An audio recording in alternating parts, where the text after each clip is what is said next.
Et si une des solutions au problème de l'énergie était dans le ciel? En France et dans le monde, les panneaux solaires sont de plus en plus présents dans le paysage. Comment fonctionne-t-il? Quel est le coût de cette production dite photovoltaïque? Tout commence par une source d'énergie colossale. La puissance rayonnée sur la Terre par le Soleil, c'est une manne de ressources considérable.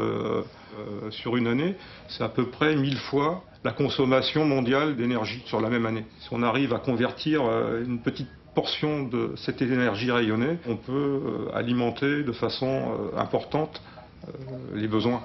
Le principe photovoltaïque a été découvert par Antoine Becquerel au milieu du 19e siècle. Ses premières applications remontent aux satellites. Aujourd'hui, cette énergie nouvelle est fabriquée grâce à des panneaux composés notamment de silicium. Un cristal pur de silicium, en l'occurrence, lorsqu'il est exposé à la lumière, crée une différence de potentiel entre sa face éclairée et sa face à l'ombre.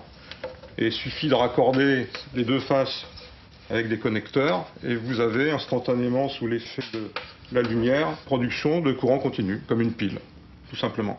Il y a 4 ans, SMAC, spécialisé dans l'enveloppe bitumineuse et l'étanchéité des bâtiments, a décidé d'enrichir son offre.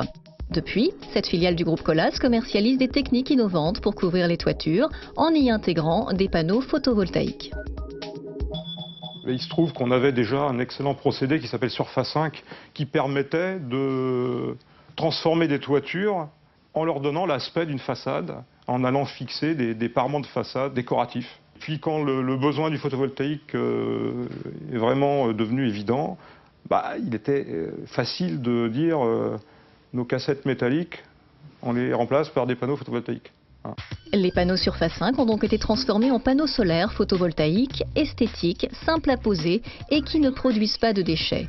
Mais ces panneaux sont assez lourds et ne peuvent être posés sur tous les toits. Pour les surfaces moins résistantes, SMAC a développé une seconde solution, la membrane souple. Avantage plus léger, inconvénient, moins de puissance installée au mètre carré. L'électricité produite est en grande partie revendue à un opérateur public. Depuis 2006, un décret français incite les entreprises et les particuliers à intégrer dans leur bâti ces panneaux photovoltaïques. Si les conditions du décret sont remplies, les tarifs de rachat de cette électricité deviennent alors avantageux. Une rentabilité accrue lorsque l'ensoleillement est optimal. La production d'électricité photovoltaïque est en effet proportionnelle à la localisation et à l'orientation des panneaux. À l'heure où il est question de raréfaction du pétrole ou du gaz, les bains de soleil n'ont donc jamais été aussi recommandés.